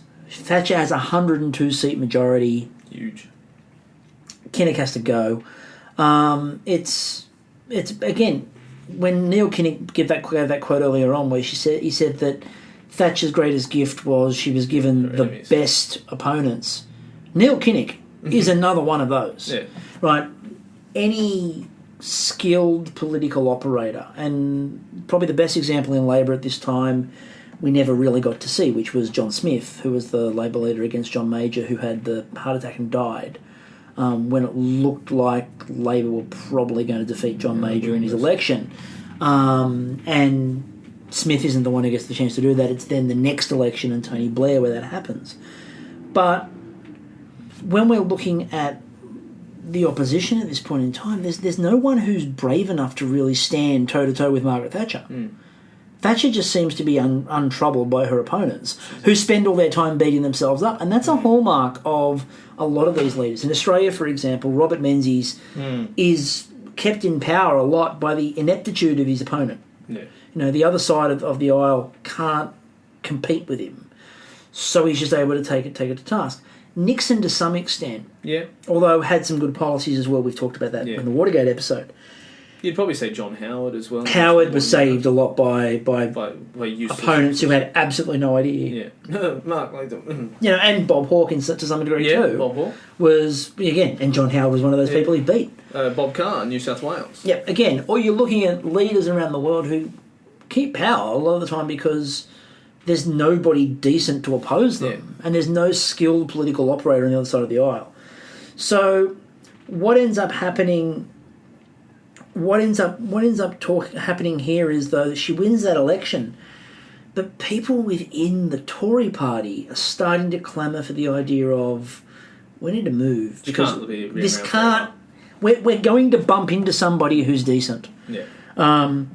They start talking about this idea. Now, Thatcher gives a speech in '88 where she says, "We have not successfully rolled back the frontiers of the state in Britain, only to see them reimposed at a European level, with a European superstate exercising a new dominance from Brussels." Now, that could quite easily be Nigel Farage. It could be any sort of right-wing fringe person who is fundamentally opposed to this idea of the EU, which isn't actually the EU, the boogeyman EU, where they come in and set your laws, they come in and take your money, they come in and steal from the rich nations and give to the poor nations, they come in and decide what colour your house can be painted. Yeah. This is the big boogeyman EU come to get you. When in actual fact, it is much more timid and much more inclusive.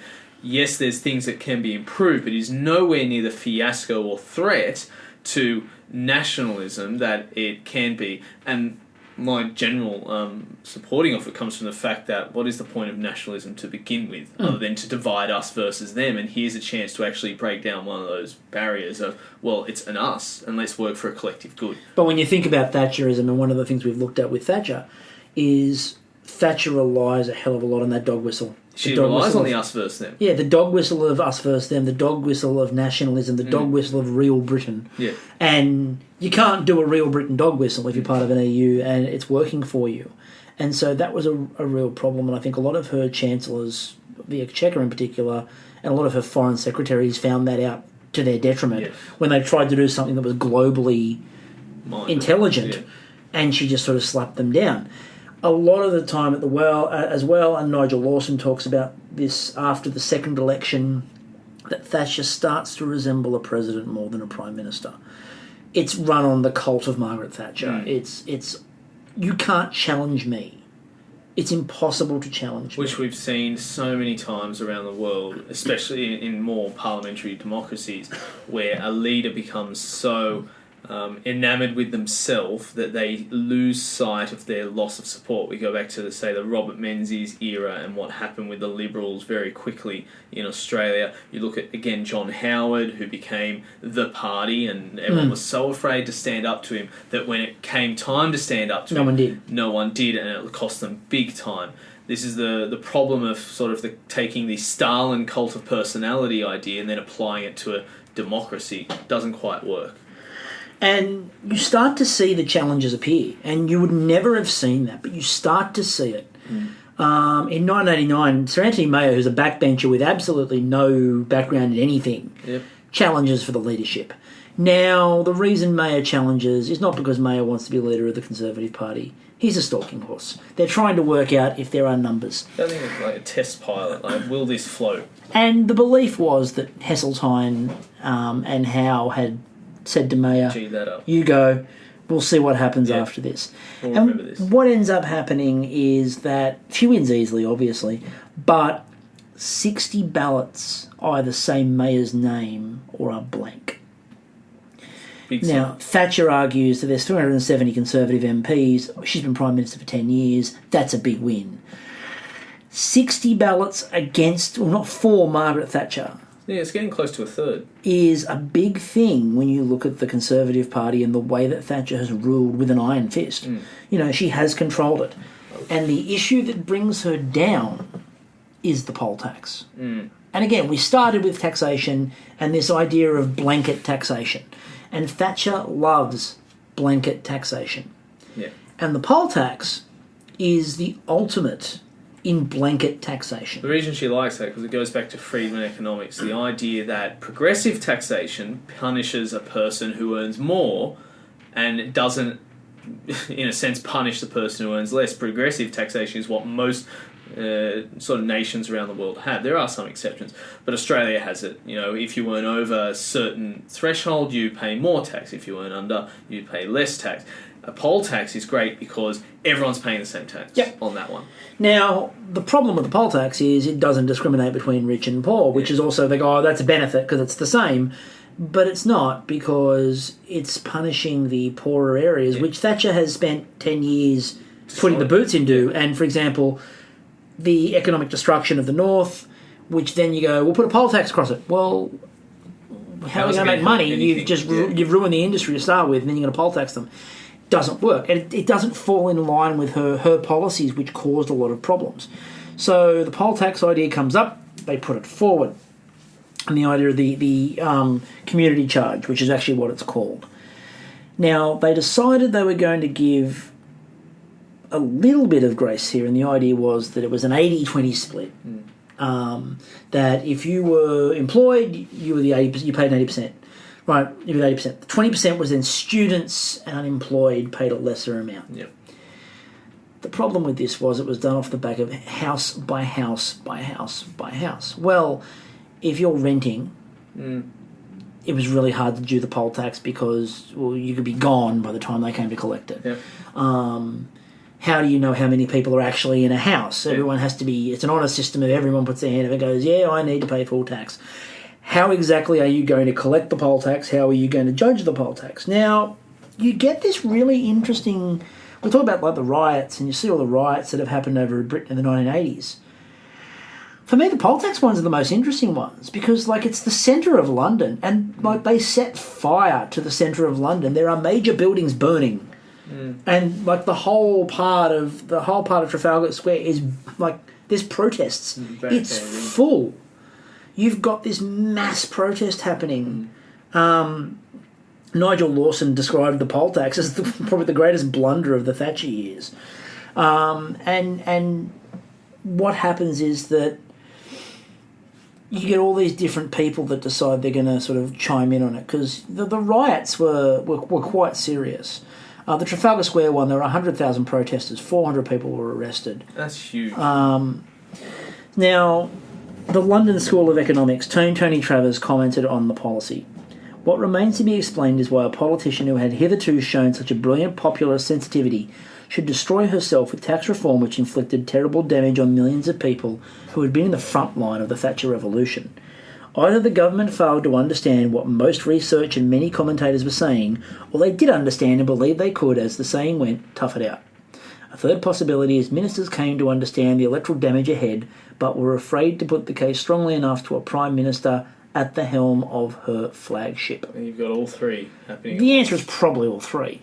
A lot of the ministers will tell you straight up, they show you diary entries where they all went, this isn't going to work. But none of them would have stood up. Yeah, go and talk to Margaret about no thanks. No, I don't want to do that. Because by this point, if you're an enemy, you're exiled. Yeah. And your career is done, and you're probably not going to get anywhere. So Thatcher sort of had this hold.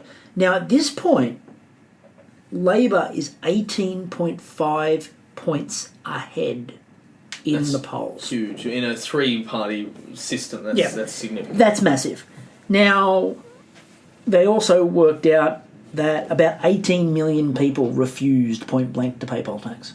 That's pretty big. Like when a citizen says, I'm not going to do anything, to hell with the consequences, especially in regards to tax, that becomes like the ultimate protest. So the poll tax is the thing that really sparks everybody on.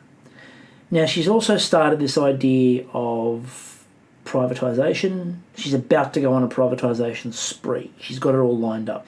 NHS is going to be privatised. Water is going to be privatised. So she's setting up. The epitome of Friedman economics. She's setting it all up. She went over for a gathering at in Paris to celebrate the end of the Cold War. Yeah. While she's out of the country, there's a bit of a whip round of numbers. And basically the message goes back to Thatcher, we're in trouble. Struggle. You need to go. She refuses. The next message that comes back to her is, we're going to have a party vote. Be prepared. So what ends up happening is Geoffrey Howe resigns. Heseltine announces he's going to challenge, which everyone knew was coming. Heseltine says he's going to stand. So what ends up happening is that the vote is going to take place. Thatcher decides not to campaign. Two above this. Yeah, her argument is, if you don't know what I've done in the last 10 years, I can't tell you what to think. Now, that is, for me, a leader that is out of touch. Yeah, arrogant to the extreme. And a whole pile of backbenchers said later on, if Margaret had come to us and spoken to us... Once in 10 years. And listened, well, they said, even at this, if they just come and spoken to and listened to what we had to say, we probably would have voted for Thatcher and kept her in power. She refused. She still doesn't lose. But Writing on the there's a second ballot. There's not enough to kill the vote. So they're going to a second ballot. Now there's a discussion, she comes back to London, she sits down, she talks to the cabinet and says to the cabinet, do I have your support? And the cabinet basically goes around the room and goes, no.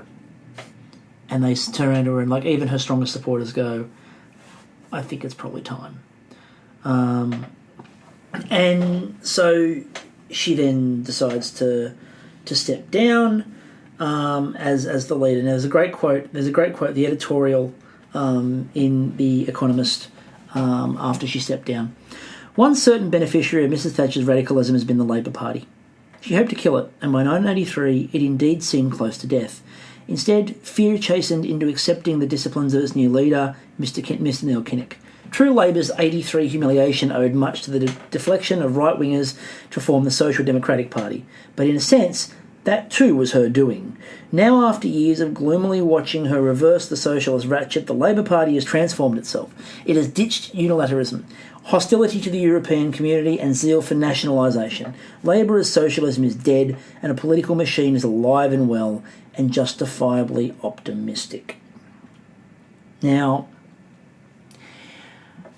interestingly enough, Heseltine doesn't become Prime Minister. Thatcher goes, I'll go, but I get my person. And she picks John Major.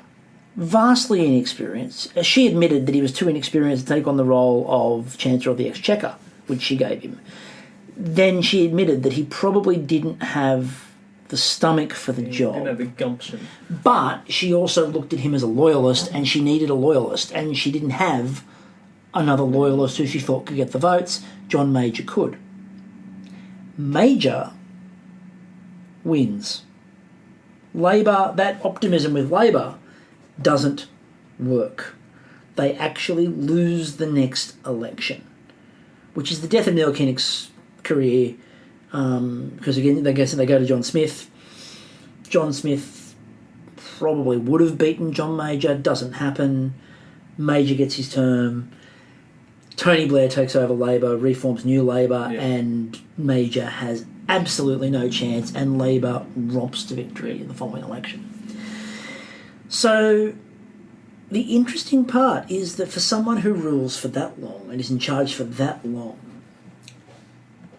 it's very rare you find someone who you can look back on their time and you go, it's very hard to find an achievement. Yeah, positive achievement. Cold War, she gets a lot of credit for. Yeah, I think too much credit. Yeah, I would argue that Reagan is doing the legwork. Reagan's doing he's doing the last quarter. Yeah, he's throwing those last passes to get the last points. Yeah. To make the buzzer shots.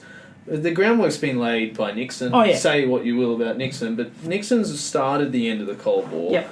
And then started the end of his own political career. And the person who I think probably deserves the strongest credit for the end of the Cold War is Gorbachev. Oh, yeah. Who just looks at Russia and goes, well, we can't keep doing this. Gorbachev ends the Cold War as much as Reagan does, if not more. Yeah. Looks at this and goes, what a boondoggle, we need to change. And if you look at what Thatcher's policies were, she didn't want to engage with Europe. Nope.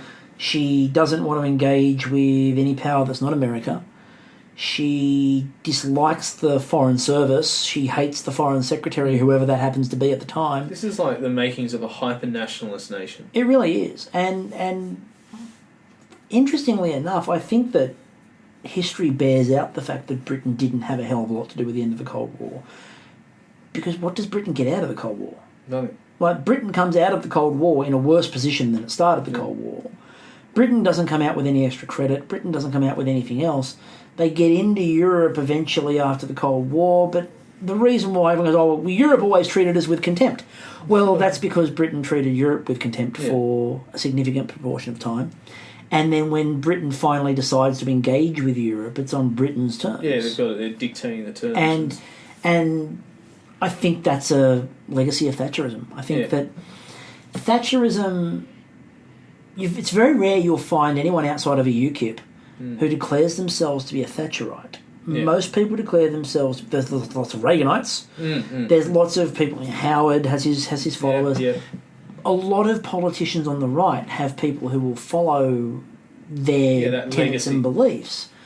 it's very rare you'll find someone who declares themselves a Thatcherite. Yeah, I think her legacy is that one-off failure, of proven failure, after the career came to an end. Not one of her policies has sort of borne this kind of fruit she ever aspired to. It all required course corrections, tweaks, changes, and re-injection of government under Tony Blair and then later Gordon Brown. I think the really interesting thing for me is the one thing you can probably say is that Thatcher being Prime Minister meant that Britain dealt with the issue of having a female Prime Minister Got it out of the way earlier than a lot of other people did. Although, having said that, you do have a Queen. Yeah.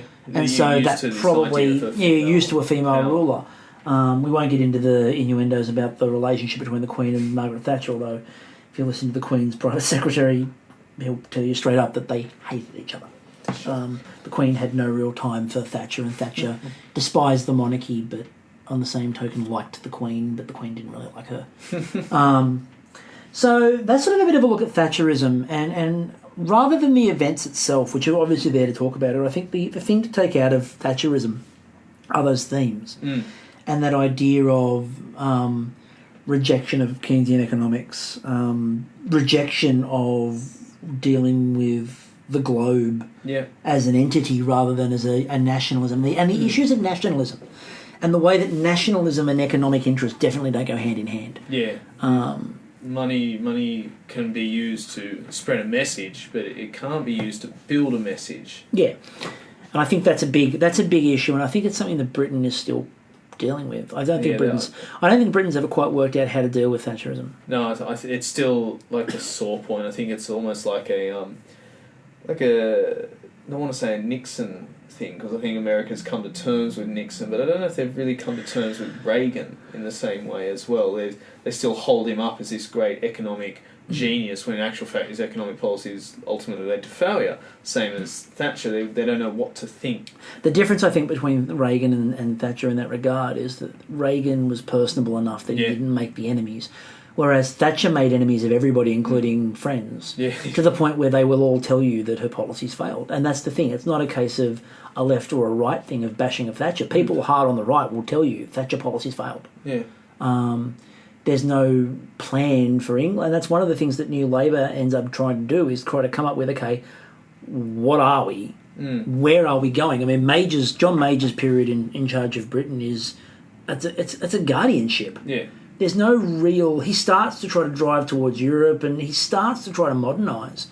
But Major, leading that Conservative Party, has absolutely no hope at modernising that party. God, no. The only way you're going to modernise that party is to get out of power. Yeah, lose. Because, I mean, a lot of the people who are under Major were elected under Thatcher. You can't be the party of Thatcher and Thatcher's acolytes and then all of a sudden pivot the complete opposite direction. And Thatcher, you have to remember, did spend a large point of the rest of her life bad-mouthing John Major and blaming him for destroying her legacy, which is the last thing I'll talk about with Thatcher, which is the inability to recognise mistake.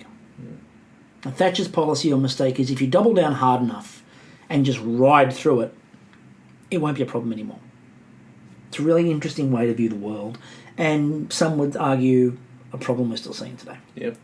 Anyway, on that note, we'll leave this episode here. Thank you very much again for listening. Keep subscribing to all of our podcasts. Go back and check the archives. There's some really good stuff in those archives there, which would be great to listen to. We'll have a new episode out in the not-too-distant future. Until then, I'm still Chris, this is still Thomas. Goodbye. And we'll catch you all later.